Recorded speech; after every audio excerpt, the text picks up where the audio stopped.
What is going on, CaneSport? Izubee Charles, joined by Stephen Wagner for another Inside Canes recruiting podcast.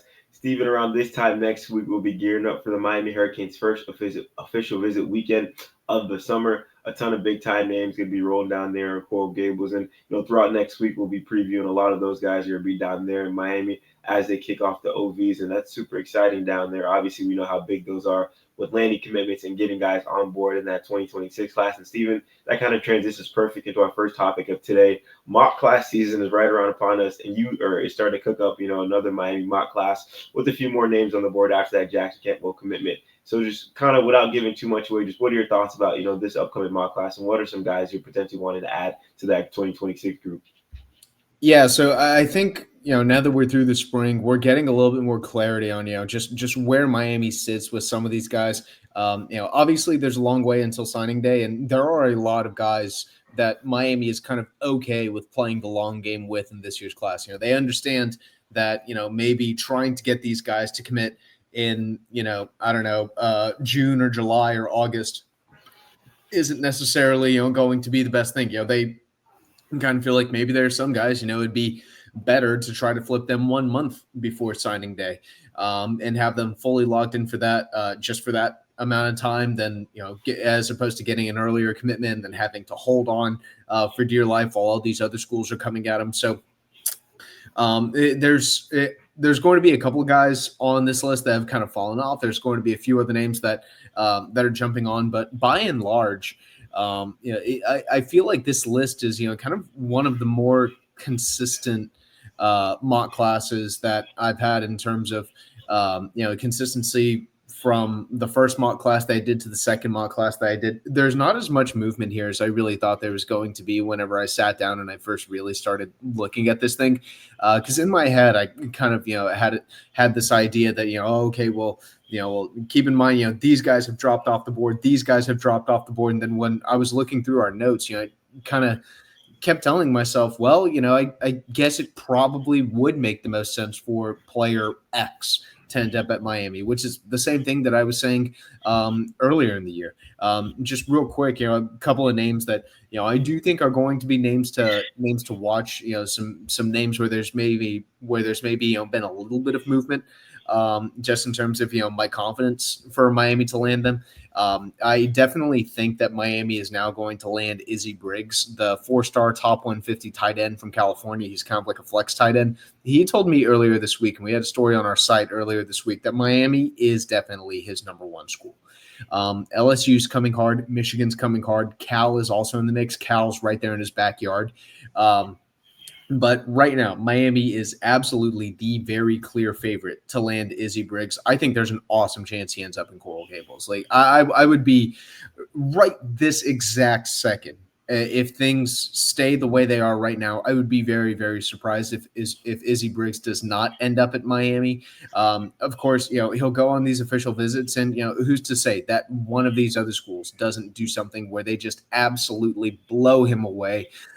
They come in way over the top, and they're able to seriously gain some momentum. But right now, I really, really love where Miami sits for Izzy Briggs. I included Derek Cooper in my first mock class. I still think Miami's going to get Derek Cooper in the long run, regardless of whether he initially commits to Miami or not this summer. I still think this is one of these guys that Miami kind of views as too important to let slip away. And I do think that Mario Cristobal is going to make sure that they do whatever they need to do to keep Derek Cooper home, because over the last 3 or 4 years, whenever Miami has really zeroed in on those local guys that they absolutely feel like they must keep home, I mean, they're maybe missing on one guy a cycle. In 2024, well, I guess in 2023, you could sort of say it was Stanquan Clark. In 2024, obviously it was Jeremiah Smith. Last year it was Ben Hanks. This year there's a chance that it will be Calvin Russell. But for the most part, Miami's getting the rest of those dudes that they know that they really, really need. Another name that I'm going to be adding to this mock class is going to be Jamichael Garrett, the 4-star Auburn linebacker commit. I really like where Miami sits with him. I think the Hurricanes are doing one heck of a job. I know Texas A&M is another school that is doing a very good job too. But right now, I really think there is an awesome chance that Jermichael Garrett is going to end up at Miami. And then kind of just to tease the people a little bit, right now I do have Miami taking 6 offensive linemen in this class. I do think that's very likely. I have them landing 1 out of their 2 top interior offensive line options on their board in this cycle. Not going to say which one, but Miami has 2 guards right there at the top of their board that they have been really high on, that they've been throwing the kitchen sink at for quite a while. I think Miami lands one of them. I think it would be hard for Miami to land both. Not impossible, but I do think it would be difficult. Then obviously with offensive tackles, I think Miami's feeling pretty freaking happy about where they are at offensive tackle. They've got 2 out of the top 3 guys on their board committed with Jackson Cantwell and Joel Irvin. Obviously, Ben Congdon, the 4-star offensive tackle, he's ranked a little bit higher by the On3 industry ranking than Joel Irvin was. And I'm pretty sure he's ranked higher in the On300 too than Joel Irvin was. But Miami actually had Irvin a little bit higher on their board than Congdon, but Miami feels absolutely great about those 3 offensive tackles. I think if Miami just ended up signing those 3 tackles today, right this second, they would be extremely, extremely pleased with the guys that they got, because I definitely think Joel Irvin and Jackson Campbell are going to have the opportunity to contribute in some way as true freshmen. But yeah, go ahead and read the full story. Going to have a lot more detail on there, but basically not as much change as I really thought there was going to be. I thought I was going to have a lot more adjustments until I really started sitting down and going, no, I still feel like a lot of these guys still probably make the most sense for Miami to end up landing. Yeah, definitely going to be looking forward to checking, all that you put together right there. And I kind of agree with you. It's kind of been really consistent with Miami with their recruiting targets and the guys that they're really, really after. Obviously a lot of things change, with guys committing elsewhere, guys decommitting. But for the most part, Miami's top recruiting targets on both sides of the ball have kind of remained consistent throughout the year, throughout the spring. So excited to see how things kind of change, or if they don't change, with these official visits coming up. And, like you talked about a little bit earlier, we'll talk about the tight end position group, because I feel like that has been one of the groups that kind of fluctuated a little bit more than what we thought of the other position groups. You mentioned a little bit about Israel Briggs, and obviously we know guys like Hezzy Kent are, huge on Miami's board, but there's a few names popping up and a few names dropping off. And want to get your thoughts on kind of the Miami tight end situation right now in the 2026 class. Yeah, so a new name that I'm going to be keeping a very, very close eye on, because I'm extremely interested to see where this goes, is going to be Preston Frizzell. Everyone needs to know this name, because there's a very good chance that Miami ends up turning the heat up on him in June. Basically, kind of the situation there. Miami went out to a showcase at his high school about 2 weeks ago. I guess now actually it's just 1 week ago, but don't know where I got the 2 weeks ago from. But Miami went out to his high school last week, saw him at a showcase. Hurricanes had been monitoring him for a little while. They'd kind of been continuing to evaluate him. Miami saw enough there that they went ahead and pulled the trigger, and things have been moving kind of fast. So right now he does not have an official visit set up, but he is going to take an unofficial visit to Miami the first week of June. I believe it's going to be the Monday after that official visit weekend, possibly Sunday or even Tuesday, but it'll be early in that first week of June. He will come down to Miami with his family for an unofficial visit. If all goes well, I think that there's a very good chance that he comes back to campus for an official visit later in the month, but that's still kind of to be determined. Right now, Iowa and Duke are big competition. Iowa's been recruiting him really hard for a very long time. And obviously, Iowa, with the amount of success that they've had producing NFL tight ends really over the last 2 decades since Kirk Ferentz has been there. Obviously, the Hawkeyes are a very, very legitimate threat, also considering the fact that they have been on him for so long, and they have really sunk a lot into his recruitment. Duke is also going to be a school to keep an eye on. I know, it sounds kind of weird, Manny Diaz, beating out currently, I don't know if I'd say leading, but definitely having his team in a good spot for a recruit that Miami wants to land. this year. They've been recruiting him for a while too. His family really loves the idea of academics. I think his mom's actually a teacher, and so that definitely gives Duke a little bit of an advantage. Just because I really do think that he's going to be one of those kids who really does value the weight of a degree from one of these top universities, and obviously Duke has plenty of academic prestige. Then Indiana and Pitt are also going to be in that mix. However, Notre Dame came in late Wednesday afternoon and went ahead and offered him. I don't know where Notre Dame is going to fit in this mix because obviously, kid from the Midwest, Notre Dame probably the biggest offer that he has so far. Notre Dame and Miami, they're right there next to each other in terms of overall program prestige. Notre Dame's had a lot of success with tight ends pretty recently, but Miami just had a really good tight end in Elijah Arroyo that got into the program, was molded and developed in the program, and had a ton of success at Miami. Obviously, they had Will Mallory a couple of years ago, so kind of interested to see how things end up playing out there. Don't know for certain that he will end up taking that official visit, but I do think that there's a pretty good chance that it ends up happening. Carson Snead, the 4-star tight end that we had written quite a bit about, he's currently committed to Tennessee. It seems like Miami's kind of cooling off on him a little bit.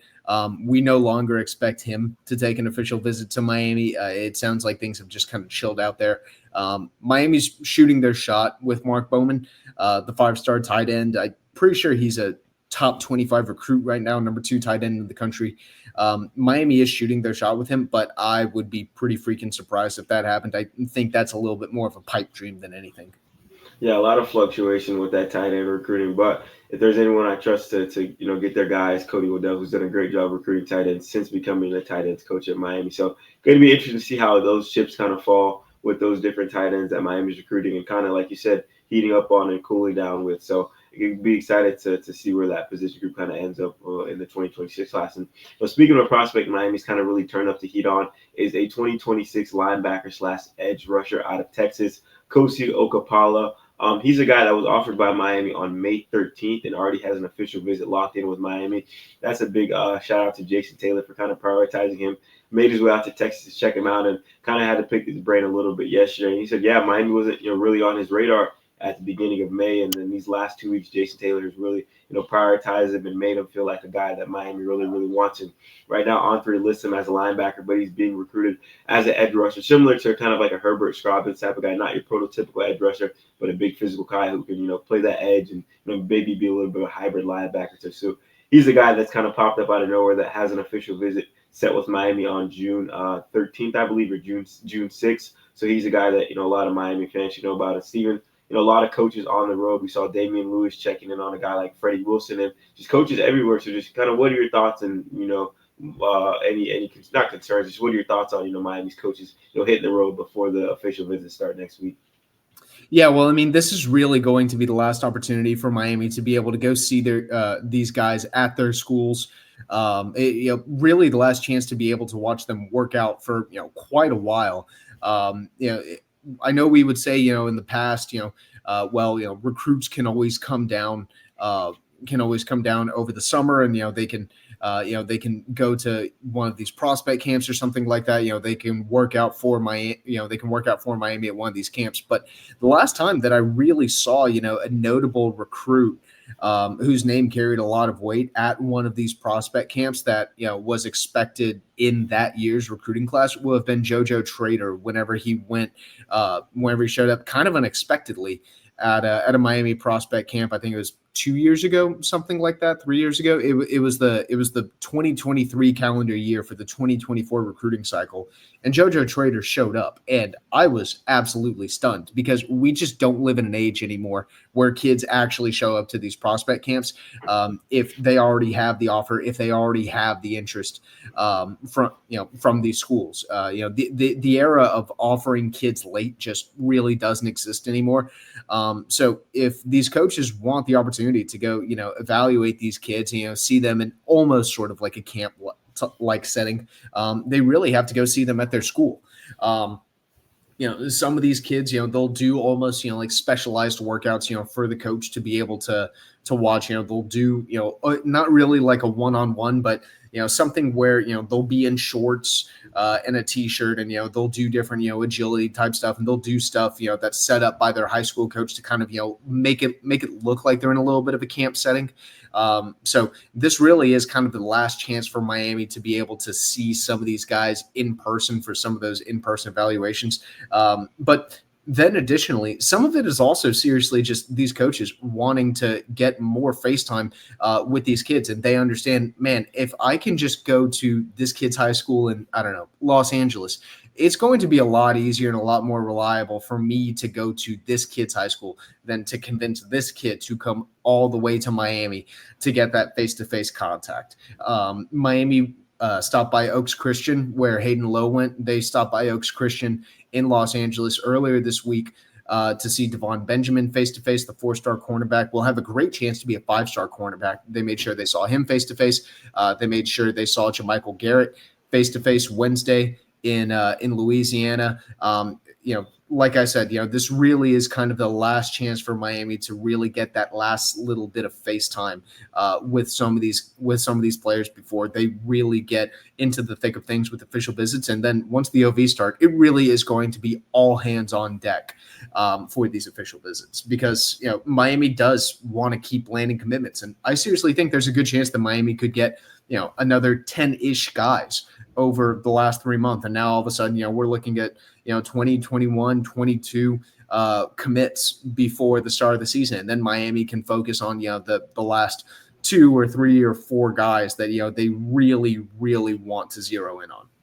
Yeah, I kind of agree with you, and it's interesting that you said it. Like the big time players don't really show up to the Legends camps or the whatever it may be camps in the summer. Obviously, there's big time prospects, not in the current class. So obviously, with this being the 2026 class, we won't see a big time prospect, a 5-star guy camping at Miami, things like that, which is kind of a little bit of change of pace. But you do get to see the future, the 2027s of the world, the 2028s of the world, and the guys that we're going to be talking about around this year next time. But also, Steven and I did hit the road in South Florida throughout the spring, and a little bit of places, Fort Myers and Venice as well. We had a chance to see a lot of big time prospects, a lot of top Miami targets, and I'll start off with one guy that I was super impressed with was Jason Lopez out of Chaminade Madonna. I know some on our message boards brought him up and said, hey, guys, is he the type of player that can actually play both sports in Miami?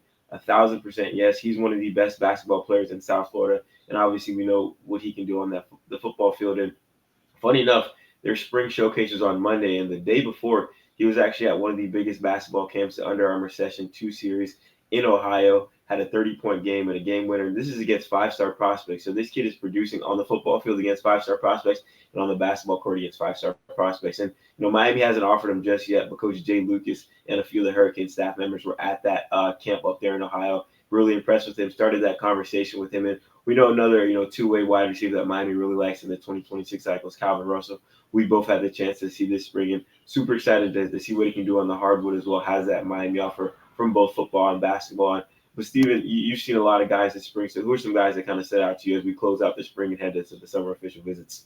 I freaking love me some Derek Cooper. I absolutely love Derek Cooper. This kid is explosive. He is a home run hitter. But now he's actually gone on and put on a lot of really good weight too. He is looking the part of what I think a 5-star running back should look like.